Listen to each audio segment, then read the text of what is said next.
Hello everyone, Irish Warlock here.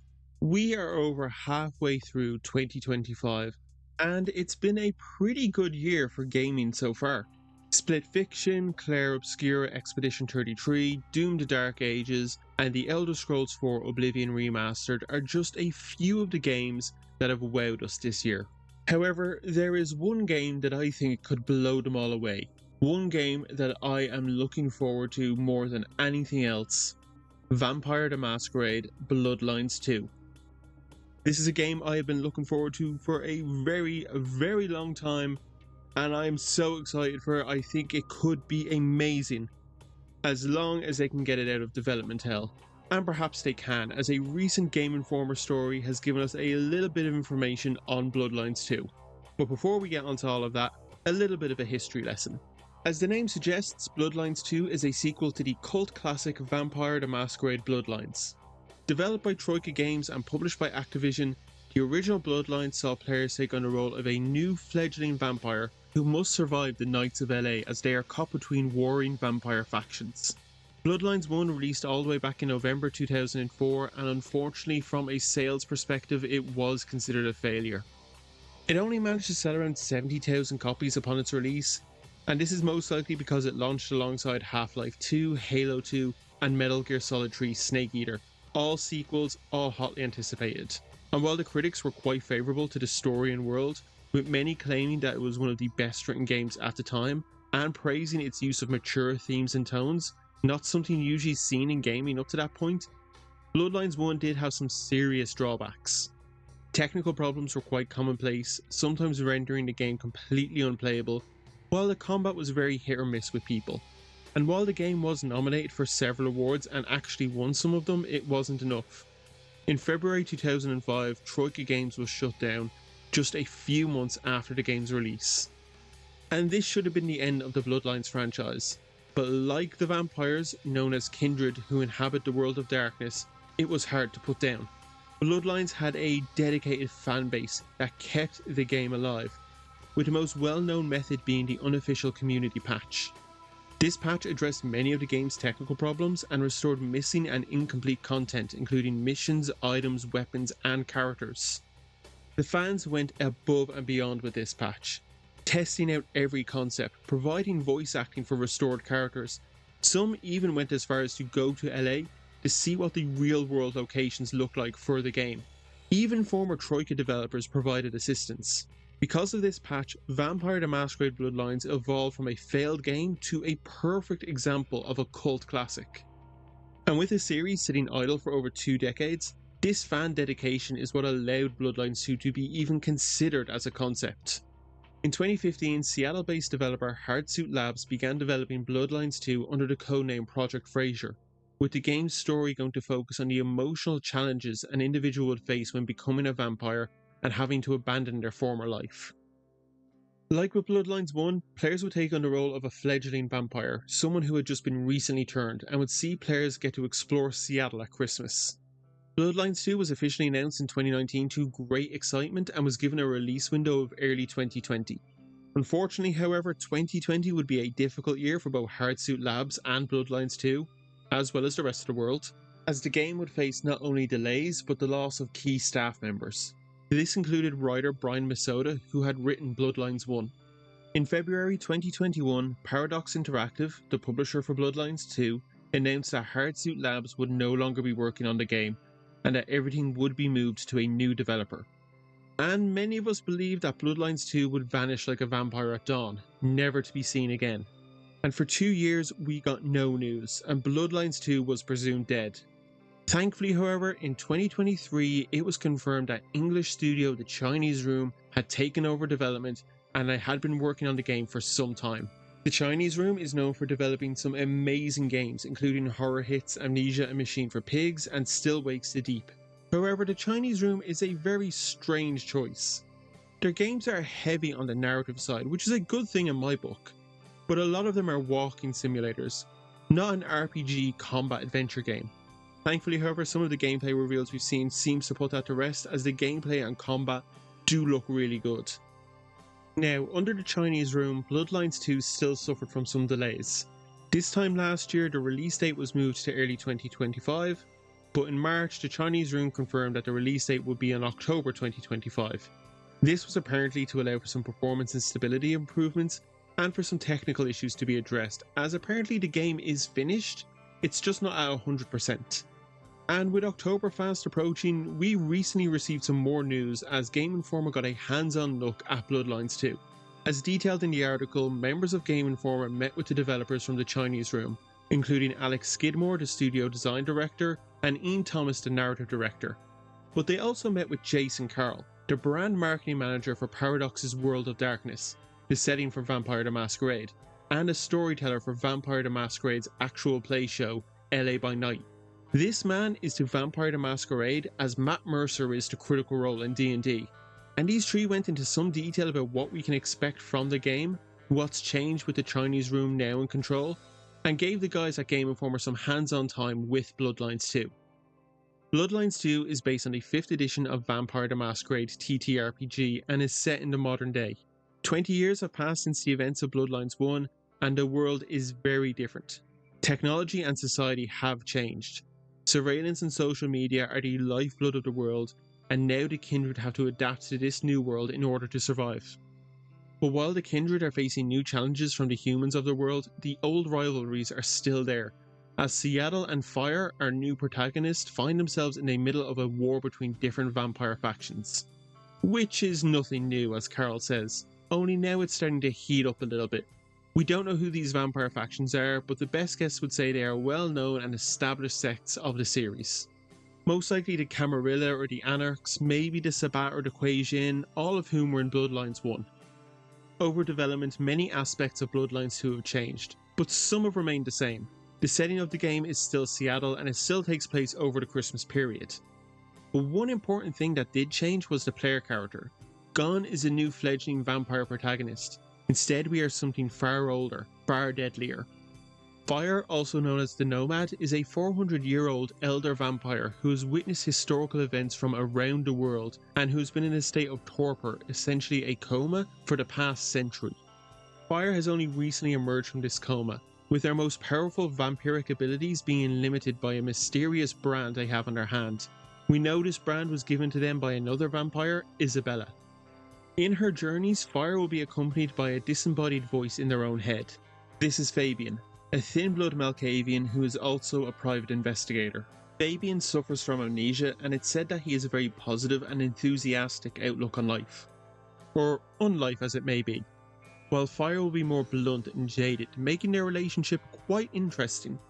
I imagine that Fabian's biggest contribution to the story will be all the lore he can drop, because while he has amnesia, he still remembers everything about vampire society, and will be able to pass all of this information on to Phyre, who knows nothing about the modern world.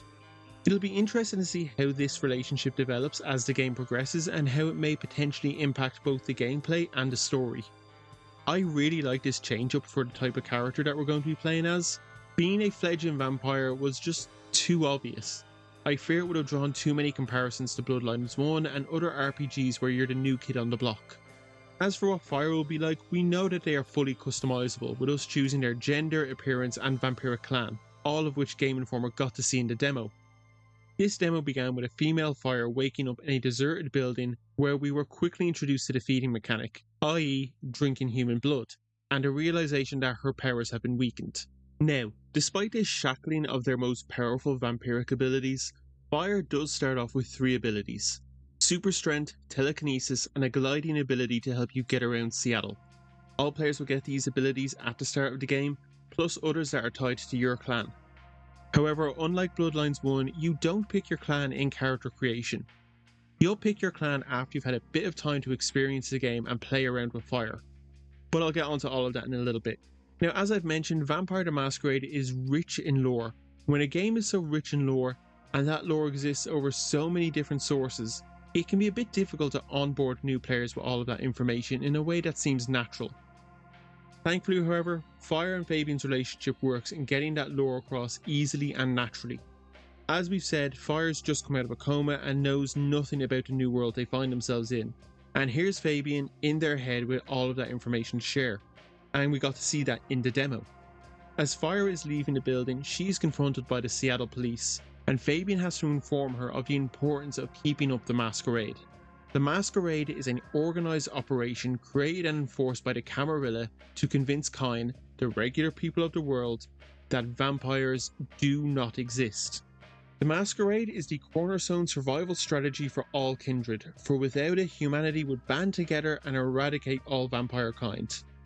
To keep the Masquerade, vampires must operate within the shadows of society, ensuring that their unholy actions are neither seen nor discovered by the world they prey on. Vampires who follow the Masquerade are expected to blend in with human society. However, should a vampire break the Masquerade, then the Camarilla will go through great lengths to ensure that everything is covered up, even if it means killing the vampire responsible. After escaping the building and the police, Phyre is treated to the game's logo across the Seattle night sky before being guided to a new apartment by Fabian. It is here that Fabian teaches Phyre all about the world and how it has changed over the past century, including a breakdown of the kindred politics of Seattle, how young adult media has changed the way humans see vampires, my guess, prepare for a lot of Twilight jokes, and how technology, specifically guns, have improved over the past 100 years. And when Phyre asks if America has a lot of guns, all Fabian can do is laugh. However, the improvements in firearms isn't the biggest technological advancement that has negatively affected vampire kind. Alex Skidmore explains that in the world of darkness, all of the vampires within London have been destroyed by the Inquisition, an organisation that exists within the Vatican that seeks to destroy anything that they deem to be evil or heretical. And this was accomplished through the Inquisition and its allies tapping the phones and security cameras of vampires to locate their whereabouts. Because of this, the kindred cannot risk using their phones or security cameras, lest it lead them to being found by the Holy Inquisition. Social media is also a major problem for vampires, as Ian Thomas describes. The ability to quickly share information means that a breach of the Masquerade can spiral very quickly.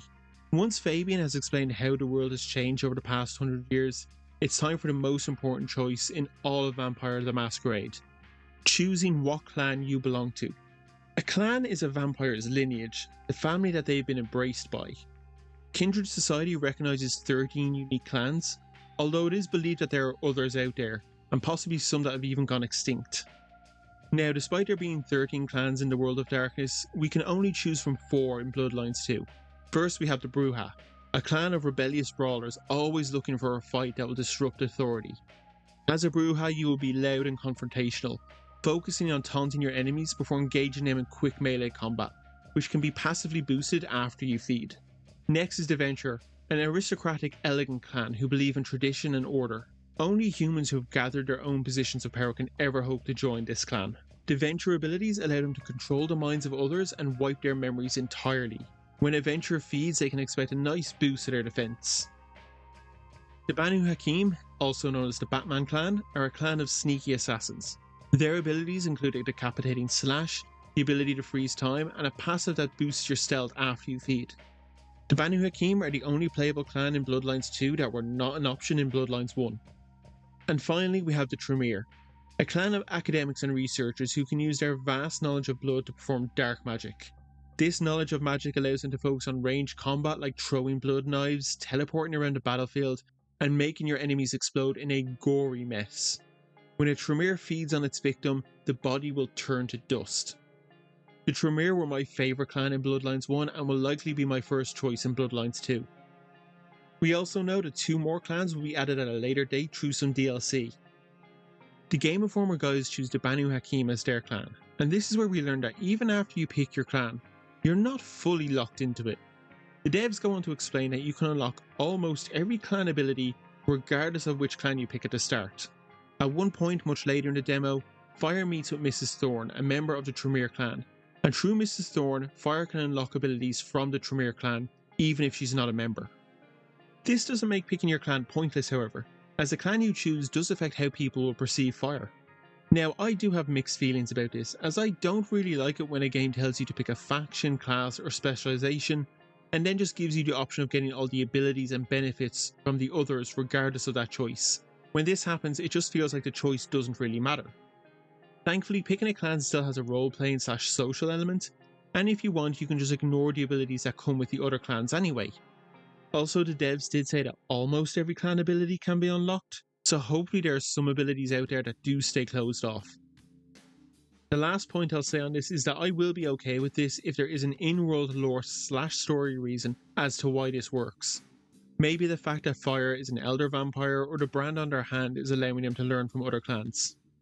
Now, alongside these 4 clans, there are 4 other clans that will appear as non-playable. Throughout our journeys, we'll get to interact with the Malkavians, of which Fabian is a member. Malkavians are powerful psychics, able to read thoughts, create illusions, and alter the memories of their victims. Unfortunately for the Malkavians, however, they have garnered a reputation of being deranged and insane. Next is the Toreadors, artists and lovers of all things fine. The Toreadors weaponize their appearance to seduce their prey and persuade their allies. And if the Toreadors are the pretty boys of the world of darkness, then the Nosferatu are the opposite. Cursed with a deformed appearance, twisted bodies, and covered in growths, the Nosferatu are truly monstrous, living in sewers and feeding on rats. And finally there is the Gangrel, clan of shapeshifters that can communicate with animals. The Gangrel tend to be a bit more bestial than the rest of their kind. Now, according to the demo, one of the earliest objectives we'll be trying to do is unlock Fabian's memories, and discovering how he ended up as a disembodied voice in Phyre's head. This is where Seattle's open world becomes available to us. Here we are told that Phyre can use a wide range of abilities to get around Seattle, including super speed, double jumping, gliding, and being able to rapidly climb ladders and air ducts to scale buildings.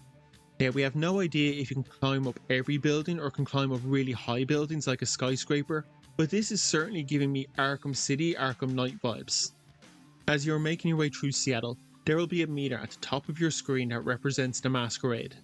As you get caught using your abilities, this will begin to fill up, and it will begin to fill up a lot faster if you're caught using more violent abilities. Thankfully, this meter does reset over time once you can get away and hide for a little bit. It's kinda similar to the wanted level in GTA. However, if the meter becomes full, Phyre will have to worry about her own kind hunting her down. And the one to do that will be a vampire known as Benny Muldoon, who Phyre will meet early on, shortly after picking your clan and setting off into Seattle. Benny is a member of the Camarilla Court in Seattle, which is led by Prince J.J. Campbell. Benny is the Camarilla's sheriff, keeping law and order running in vampire society. And if he's anything like the sheriff in Bloodlines 1, he will be a tough guy.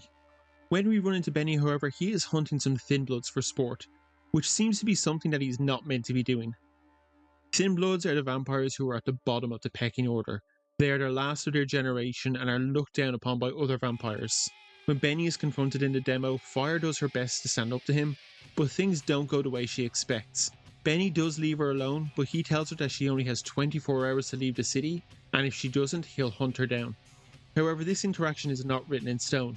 Depending on your clan and the dialogue you choose, this interaction can go several different ways, which is great to see. A big part of Bloodlines 1 was all the different ways you could play the game. You could go in guns blazing or sneak your way through.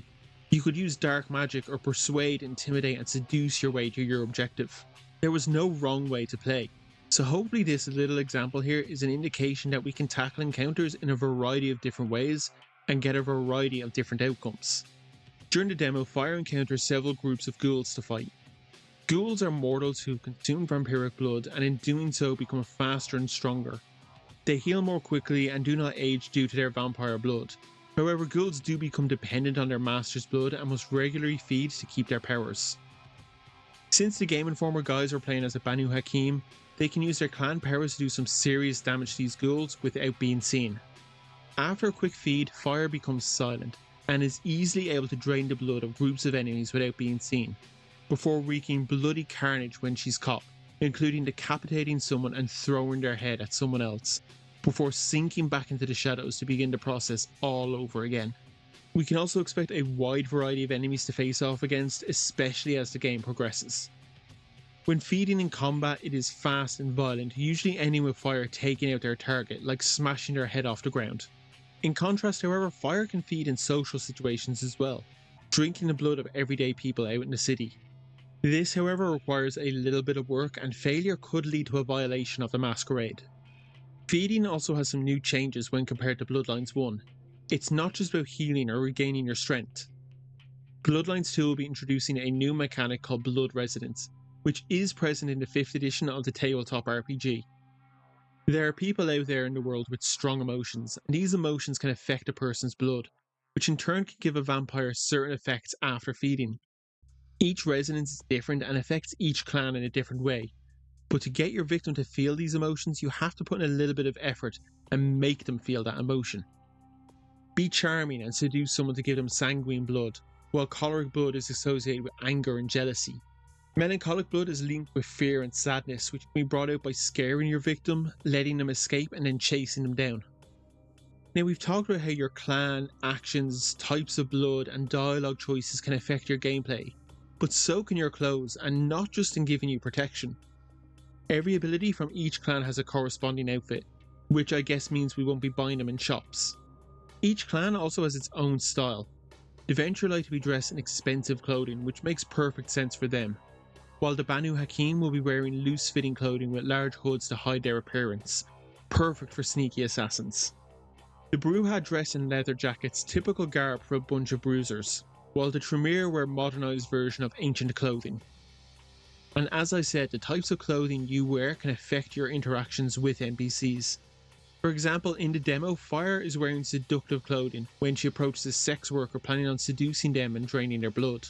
Unfortunately, however, due to Phyre's clothing, when they approach the sex worker, they believe that Phyre is also a sex worker who is moving in on their turf, and the interaction ends up being more confrontational than originally planned. This is just one example of how NPCs can treat you depending on how you dress. Now, as I've said, we will have a lot of control over Phyre, their gender, their clothing, their hairstyle and dialogue choices. But Phyre is not a blank slate. Phyre will have a distinct and strong personality. We will choose what Phyre says, but due to this distinct personality, each option will feel like it's being delivered by the same person, regardless of what it actually is. Thomas compares Phyre to Commander Shepard in this regard, while I think another good example would be Geralt from The Witcher or V from Cyberpunk. Pre-existing characters with their own backstories, but that we get to shape and grow as we play the game, rather than complete blank slates like in Bloodlines 1. And Phyre has this history. They are known as the Nomad. They have a legend about them, stories that the kindred of Seattle already know. But whether these stories are true or not, only time will tell. And hopefully we won't have to wait too much longer. We have no idea when Bloodlines 2 is going to come out, but some recent leaks do seem to indicate October 21st. So just over 2 months, which after a 20 plus year wait, it's not that bad actually. But what kind of game will this be? Well, according to Jason, Bloodlines 2 is all about the consequences of being a monster, about living with this life that you probably didn't even get to choose, because who would choose it? Through this article, we get the impression that this game is all about your choices and dealing with the consequences that come with them. Everything you do, picking your clan, deciding what clothes you wear, your gameplay style, your dialogue, all of these and more will affect your experience, for good and for bad. And hopefully we just get to see what that experience is soon enough. Now, if you'll excuse me, I think I'll go prepare by playing some Bloodlines 1. There's a Camarilla that needs taking down. Thanks for watching. Hey guys, I hope you liked that video, and if you did, do give it a like and a comment because it'd be greatly appreciated. You can check out similar videos as well on the channel, and of course you can subscribe to the channel to stay up to date on all content going forward, and check me out on TikTok and on Medium as well. And I'll see you next time.